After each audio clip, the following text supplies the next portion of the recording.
Saludos a todos, espero que se encuentren muy bien. Y bueno, el día de hoy vamos a continuar con una sesión de este capítulo que es de escorrentía y vamos a ver la relación que puede existir entre la escorrentía directa y la precipitación efectiva.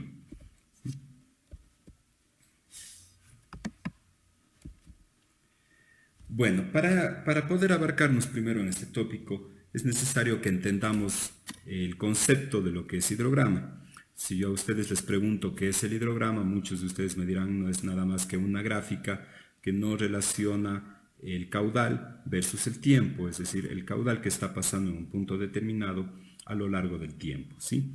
Sin embargo, un concepto que nos indicaba Bentechow en 1959 es de que el hidrograma pasa a ser mucho más que un solo gráfico, ¿sí? Nos dice que es una expresión integral de las características fisiográficas y climáticas que rigen las relaciones entre lluvia y la escorrentía de una cuenca de drenaje particular, ¿sí? Acotando lo que indica Chow. Entonces, de esta manera, este gráfico hidrograma se vuelve ya como realmente una firma espectral, digamos, de lo que representa esta área de drenaje, ¿sí? Es decir, nos va a presentar las principales características de nuestra área de estudio. Aquí, por ejemplo, nosotros tenemos un hidrograma, ¿no? Como habíamos dicho, no es nada más que un gráfico que nos representa caudal versus tiempo. Aquí tenemos una cuenca, ¿sí?, de 289 millas cuadradas que ha sido monitoreada durante un año en 1981. ¿Qué es lo que podemos observar en esta cuenca o en esta área de drenaje? ¿Sí? Vemos que prácticamente en los meses de enero, febrero, marzo, abril, ¿sí?, que son meses de invierno allá en el hemisferio norte, ¿sí?, el caudal básicamente está estable. Es decir, no tiene mayores picos, no tiene ni recesos, y es un caudal relativamente alto, ¿no? Vemos que está muy cerca de los 100 pies cúbicos por segundo. Luego en los meses de abril, mayo, junio, julio, agosto, septiembre, empieza a existir las diferentes variaciones, ¿sí? Y vemos que efectivamente hay unas crecidas, hay unas recesiones, ¿sí?, con unos picos considerables que pueden llegar hasta los 1000 pies cúbicos por segundo. Y luego básicamente va bajando hasta nuevamente empezar el invierno, octubre, noviembre, diciembre, ¿sí? Entonces, ¿qué es lo que podemos inferir de este hidrograma, ¿sí? Muchos de ustedes dirán, bueno, hay una buena reserva de agua, por ejemplo, ya que vemos que efectivamente los caudales se mantienen muy estables cerca de los 90 pies cúbicos por segundo.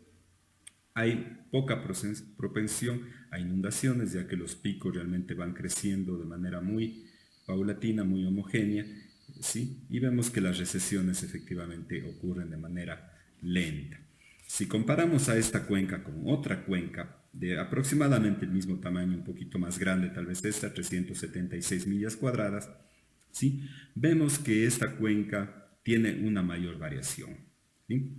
Vemos que alcanza picos mucho más grandes, ¿sí?, de alrededor de 12.000, 15.000 pies cúbicos por segundo en comparación del anterior que llegaba apenas a 100, ¿sí? Y sin embargo, llegaba a 1000.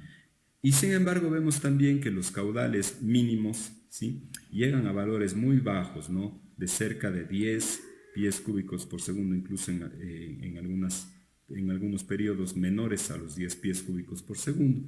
Y estas fluctuaciones realmente son muy altas. Por ejemplo, aquí vemos que en el mes de octubre va aproximadamente de unos 12 pies cúbicos por segundo a una crecida que se va más allá de los 10.000 pies cúbicos por segundo. Y por supuesto las recesiones también descienden de manera muy brusca, ¿sí?, durante el mismo periodo de 1981 y, como les decía, áreas similares, ¿no?, alrededor de los 370 millas cuadradas, ¿sí? Entonces, aquí viene el concepto que nos indicaba Bentechow, en que el hidrograma ya se vuelve como una figura que no solamente nos expresa caudal versus tiempo, sino ya nos indica algunas características, alguna idea de cómo se está comportando la cuenca hidrográfica, ¿sí?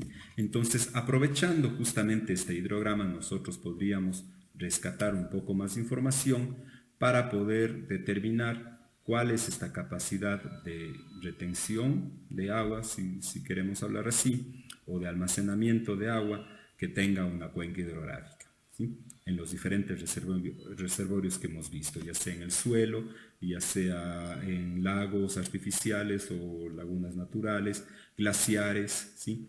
Por ejemplo, como era el caso de la cuenca anterior, nosotros aquí tranquilamente podremos inferir de que en los meses de invierno el agua está reservada de alguna manera en los glaciares. Y aquí en los meses de abril, mayo, junio, estos glaciares empiezan ya a derretir y es por eso que existe un aumento del caudal.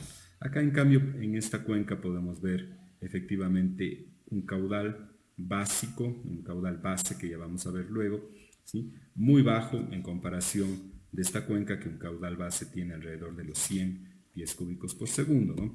Y sin embargo vemos picos muy altos, es decir, esta escorrentía que va por la superficie puede llegar a ser bien alta, ¿no?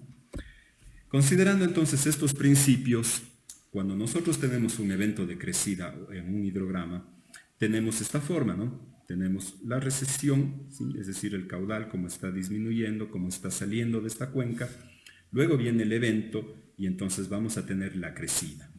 La crecida alcanzará un pico, efectivamente va a depender de cómo ocurre la precipitación.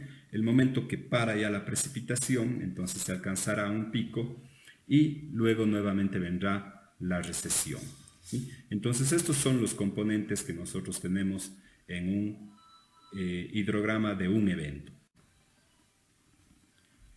Listo, entonces, ¿qué es lo que podemos observar nosotros en este hidrograma? Podemos observar algunos componentes, ¿sí? Como nos indica aquí en la figura, nosotros vamos a tener un componente de la recesión, es decir, cuando el caudal está sometido o no está sometido a ningún evento, nosotros tenemos que el caudal está drenando sus aguas y por ende su volumen va a ir disminuyendo conforme vaya pasando el tiempo. Entonces tenemos nosotros un volumen de una recesión.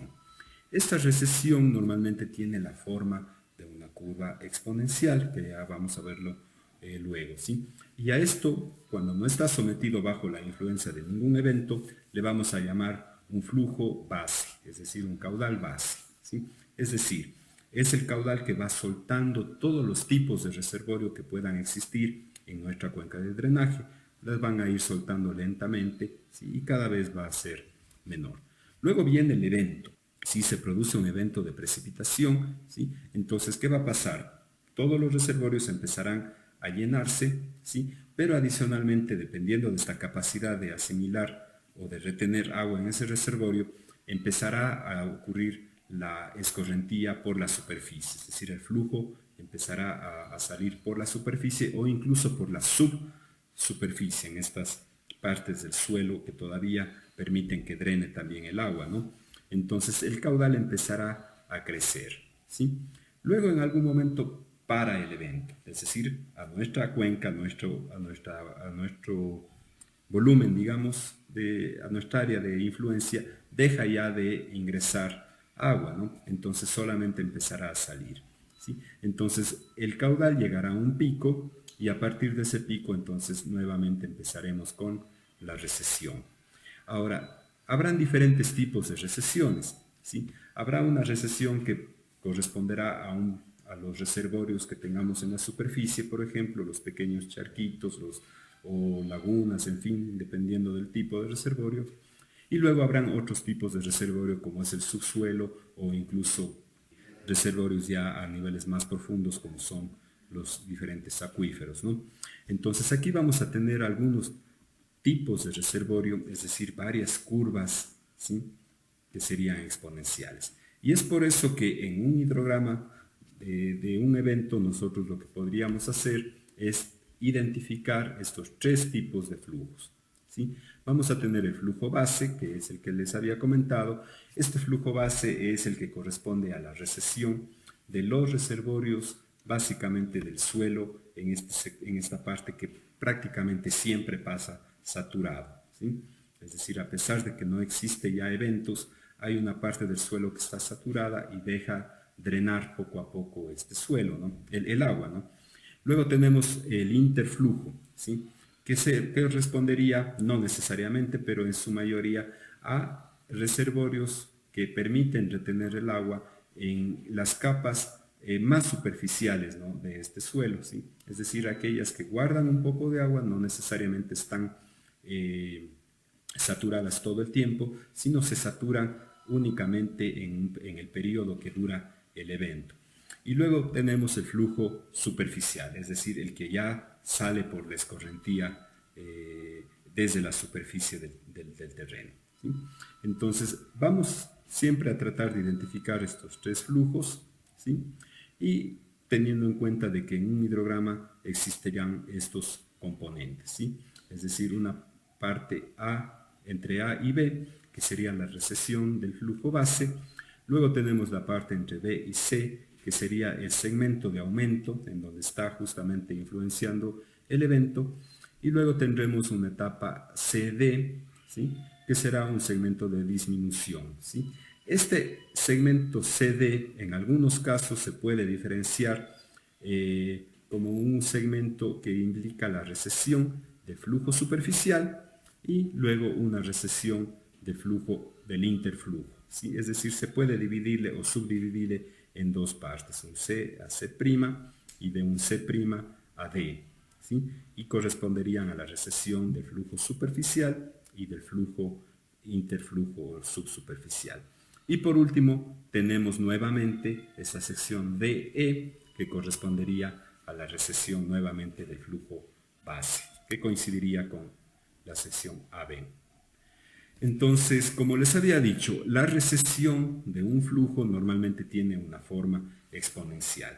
Si nosotros queremos llevar o inferir esta forma exponencial, podríamos nosotros indicar que está representada por esta ecuación de aquí, en donde nosotros tenemos que el caudal de recesión va a ser dependiente del caudal anterior, ¿sí?, en función de un tiempo, un periodo en el que dure también la recesión, y en función también de un coeficiente llamado K, al cual le vamos a llamar como el exponente de recesión, ¿sí?, como el coeficiente de recesión, perdón, ¿sí? Entonces, este K va a tener determinados valores dependiendo ya de la característica de que tenga nuestra cuenca hidrográfica, es decir, las propiedades que tenga el suelo o los principales reservorios que harán que justamente esta curva descienda de manera rápida o descienda de manera más lenta, ¿sí?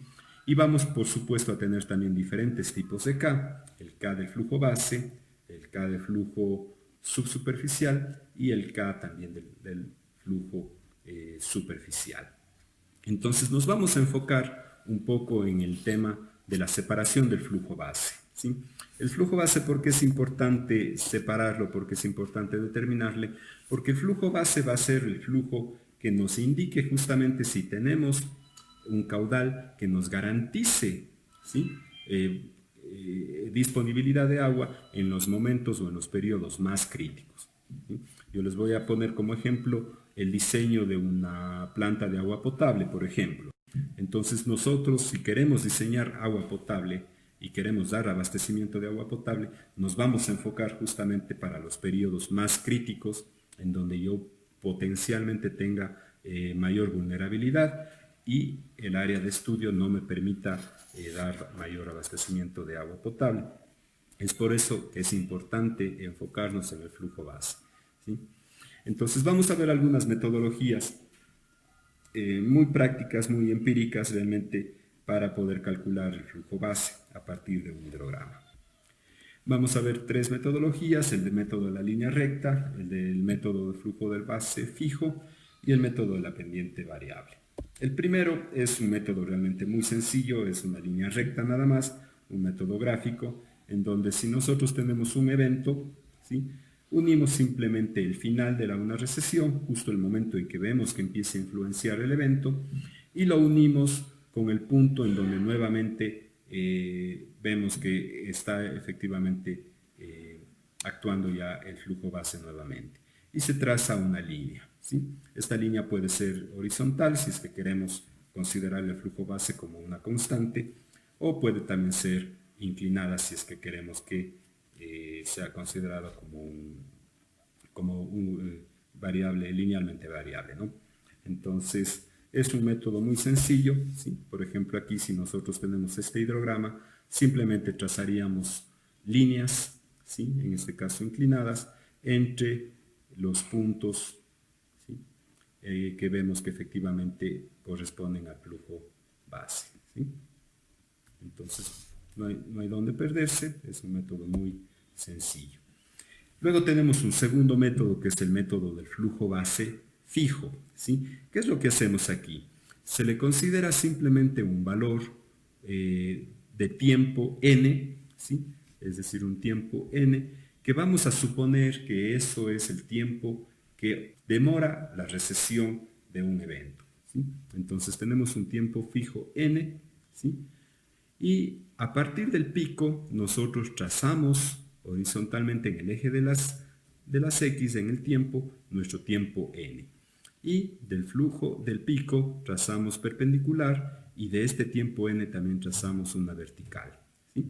Y el flujo base no será nada más que la prolongación de nuestra recta AB hasta el caudal del pico y luego una proyección hacia arriba hasta el punto donde intersecte esta vertical que corresponde al tiempo n con nuestro hidrograma, ¿sí? Entonces aquí vamos a tener que el flujo base va a decaer en primer lugar y luego tendrá efectivamente la influencia del evento, ¿sí? Es decir, el suelo también estará saturado y dejará también salir un poquito más de flujo y luego se empatará nuevamente con nuestro hidrograma. Listo. Y tenemos también el tercer método, que es el método de la pendiente variable. ¿Qué nos indica este método de la pendiente variable? Sí, se trata justamente de que el flujo base va a ser igual a la prolongación que tengamos nosotros entre el segmento AB, ¿sí? Y una prolongación que tengamos entre el segmento DE, es decir, las recesiones, ¿sí? Y la intersección de la vertical entre el caudal pico y la intersección de una vertical en algún momento donde nosotros vemos que haya un punto de inflexión en la recesión.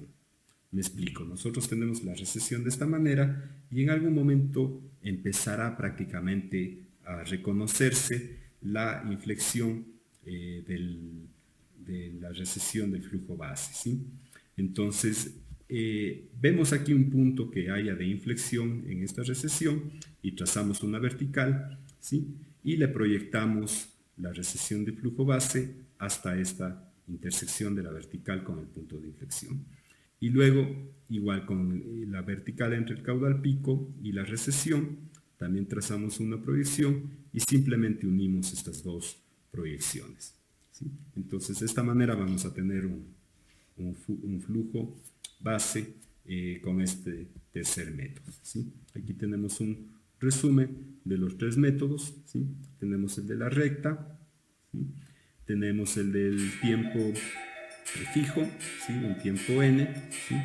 Y tenemos también el del punto de inflexión con la pendiente variable, ¿sí? Estos son entonces los tres métodos que vamos a abarcar en este curso. Sin embargo, yo les voy a pedir que revisen, por favor. Hay un software desarrollado por la Universidad Católica de Lovaina llamado WETS Pro, en donde, entre otros componentes, uno de los principales es justamente la determinación de los tres flujos que podríamos tener en un hidrograma, ¿sí? Entonces aquí este software justamente nos va a ayudar para poder estimar a partir de las constantes de recesión, ¿sí? Cuáles son el flujo base, cuál es el flujo subsuperficial y por ende el sobrante, el flujo de escorrentía superficial. Y los tres sumados, por supuesto, nos darán el caudal total, ¿sí? Entonces les pido que por favor revisen este vínculo, ¿sí? En donde ustedes van a poder encontrar el software gratuito, ¿sí? Y también un manual en donde está explicado de mejor manera la determinación del flujo, de los tres flujos, ¿sí? Y bueno, una vez que entonces nosotros hemos podido determinar el flujo base, vamos a ver la relación que puede existir entre la escorrentía superficial, versus la precipitación efectiva. Muchos de ustedes se preguntarán, ¿qué es la precipitación efectiva? Se le llama precipitación efectiva a esa precipitación, a la lluvia, que nos esté generando escorrentía superficial. Me explico. Supongamos que tenemos un área de estudio en donde tenemos una muy buena capacidad de retención de agua. Por ejemplo, el páramo, ¿sí? Nosotros tenemos que el suelo del páramo es como una esponja. Cuando llueve en el páramo, nosotros vemos que el agua cae sobre la superficie y toda el agua prácticamente es absorbida por el suelo. Es decir, nada se está escurriendo o casi nada se está escurriendo por la superficie, ¿sí? Entonces allí nosotros hablamos de que no existe precipitación efectiva, ¿sí? Ya que la mayoría de precipitación se está absorbiendo, se está perdiendo de alguna manera, pongámoslo entre comillas, porque a la final lo que está haciéndose es guardando en el suelo o en otro tipo de reservorio. En cambio, cambiémonos a otra cuenca. Supongamos una cuenca que tenga una superficie, qué sé yo, muy degradada, un suelo muy compactado o el asfalto simplemente. Cuando llueve sobre ese tipo de suelo, ¿qué va a pasar? Todo el agua simplemente no se infiltra en el suelo, nada se va a guardar y todo el agua va a escurrir por la superficie. Entonces allí estaríamos hablando en un caso en donde la precipitación casi su totalidad se nos va a ir por escorrentía superficial y ahí hablaríamos de una precipitación efectiva muy representativa, muy alta, ¿sí? Acá tenemos un hidrograma, ¿sí? En donde tenemos un evento, ¿sí? Y efectivamente nosotros de alguna manera podemos inferir que el agua del flujo base es agua que de alguna manera se está guardando en uno de los mejores reservorios que puede tener nuestra cuenca hidrográfica, que será el suelo o el subsuelo, ¿sí?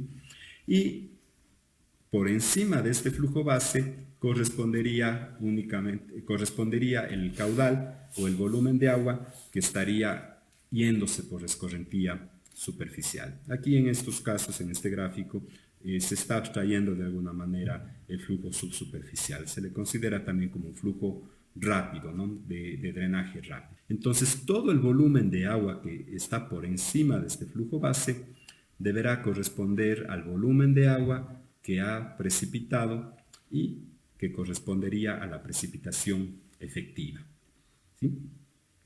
Entonces, cuando hablamos de un yetograma, ¿sí? Es decir, de lluvias, también podríamos nosotros graficar la precipitación efectiva en función del volumen que sabemos que está escurriendo por la superficie, ¿sí?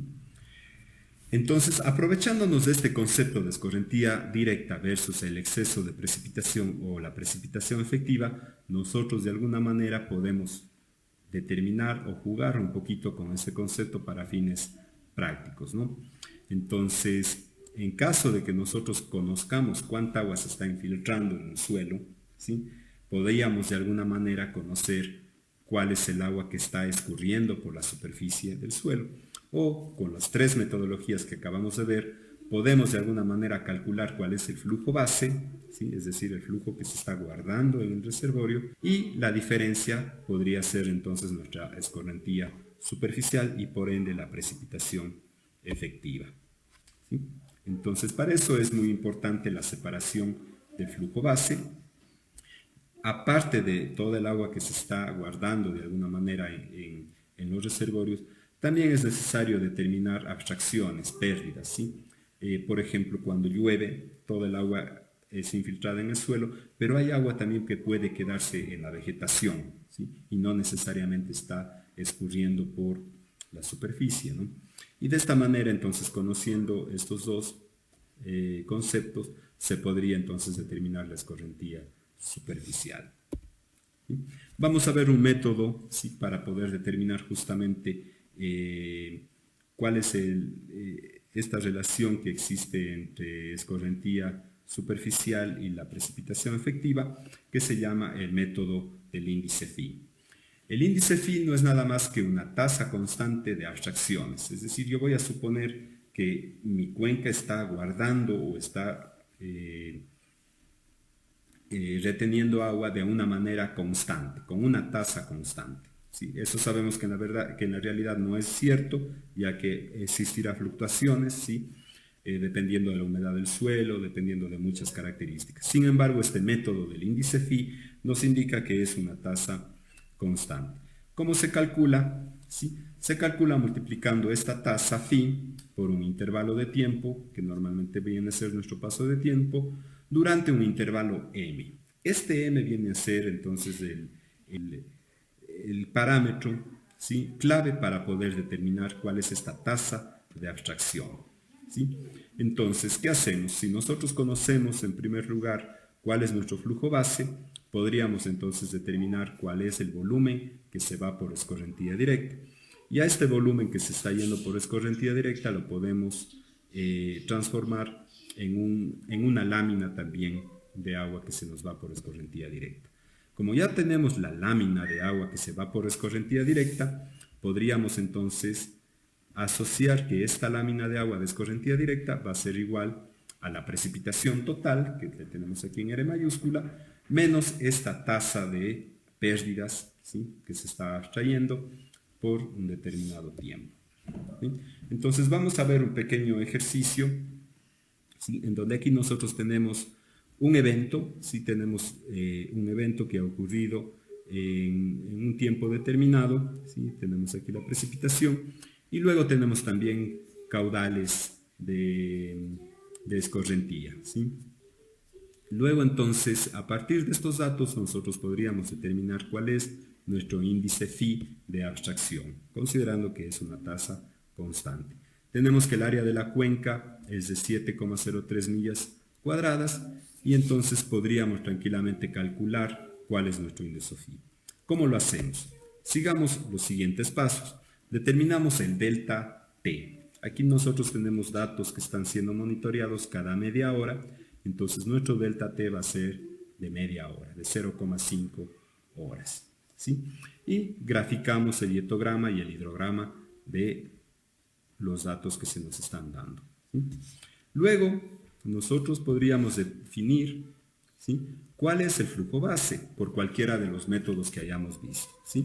En este caso se utiliza el método de la línea recta y efectivamente viendo en el hidrograma nosotros podríamos de alguna manera estimar cuál es nuestro flujo base, ¿sí? Con el método de la línea recta, en este caso, en este ejemplo, se ha estimado que el flujo base corresponde a 400 pies cúbicos por segundo. ¿Qué quiere decir? Que de nuestra serie de datos, todos los datos que sean mayores a los 400 pies cúbicos nos estarán generando ya escorrentía superficial. Aquí tenemos nuestros tres primeros datos son menores, quiere decir que el agua se está abstrayendo.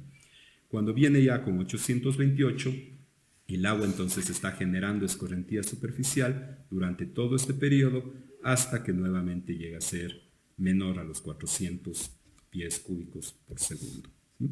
Entonces todo este volumen que está por encima de la línea recta será un volumen de escorrentía directa. A este volumen lo podemos calcular, ¿sí? ¿Sí? Simplemente con una sumatoria de todos los caudales, dividiéndole para el área de la cuenca, vamos a tener que corresponde a una lámina de agua, en este caso corresponde a 4,80 pulgadas. Luego, el cuarto paso va a ser justamente estimar ya la tasa de abstracción, es decir, el índice phi, ¿sí? Vamos a suponer entonces que la infiltración ocurre en un paso de tiempo igual a 1, ¿sí? Es decir, vamos a considerar un m igual a 1, ¿sí? Es decir, a 0,5 horas. Y toda la tasa, la lámina de agua que se ha drenado, que se ha ido por escorrentía superficial, la vamos a sustituir en esta ecuación de aquí, es decir, la sumatoria de precipitación que ha ocurrido en nuestro paso de tiempo 1 y restándole de la abstracción en un paso de tiempo también de media hora, ¿sí? Entonces aquí nosotros vemos que la mayor precipitación ocurre a las 10:30 y corresponde a 2,20 pulgadas, ¿sí?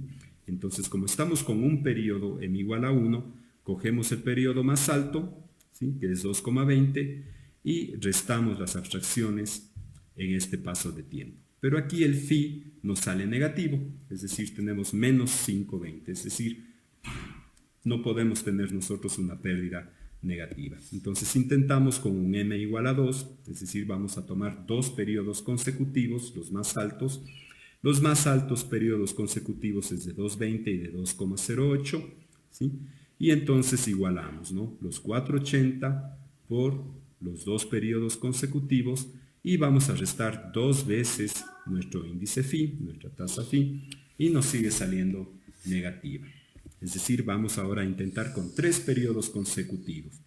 Tomamos los tres periodos consecutivos mayores, ¿sí?, que es 1,33, 2,20 y 2,08, y de esta manera entonces vamos a determinar que efectivamente hemos conseguido un phi de 0,54 pulgadas por hora, ¿sí?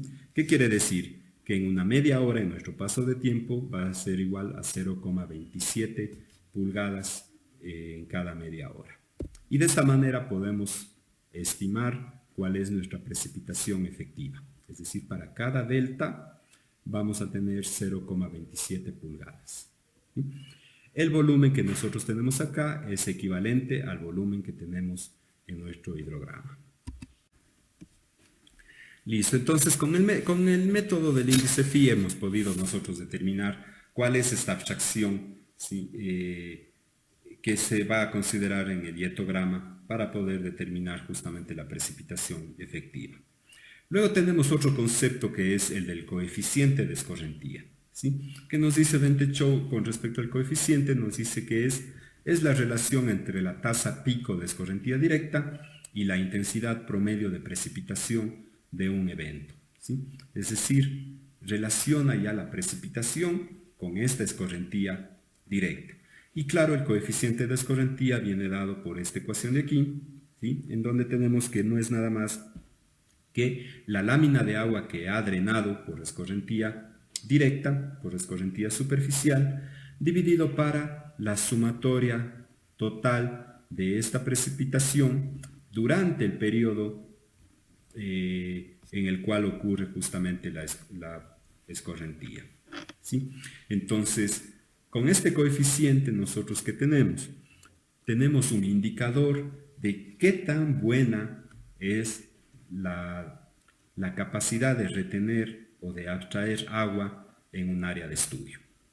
Por ejemplo, si nosotros tenemos una cuenca hidrográfica que está urbanizada, que es decir, que tiene mucho asfalto, tiene muchas superficies impermeables, ¿sí?, toda el agua lluvia que caiga sobre esta cuenca va prácticamente a escurrir todo por la superficie, ¿sí? Entonces allí nuestro coeficiente de escorrentía será muy cercano a valores de 1, en donde la lámina de agua que escurre va a ser casi igual a la lámina de agua que cae sobre la superficie. En cambio, en otros tipos de cuenca, ¿sí?, que tengan una buena capacidad de retener el agua, como las cuencas del páramo, vamos a tener coeficientes de escorrentía muchos más bajos, que estarán alrededor del 0,30, 0,40, ¿sí?, en donde la cantidad de agua que escurre es muy baja en comparación con toda la cantidad de agua que está lloviendo sobre esta área, ¿sí? Entonces, nosotros podríamos encontrar en el texto base, ¿sí?, muchos coeficientes de escorrentía, ¿sí?, les pido por favor que revisen, y justamente nos va a dar una idea asociados a diferentes tipos de cobertura vegetal, ¿sí?, en donde podríamos nosotros tener una mayor idea de qué tanta agua está escurriendo. Por supuesto, juegan muchos factores en consideración de este coeficiente de escorrentía, como la pendiente, por ejemplo, la cobertura vegetal, el tipo de suelo que tengamos en el área determinada, ¿no? Y listo, esto entonces sería todo por esta sesión.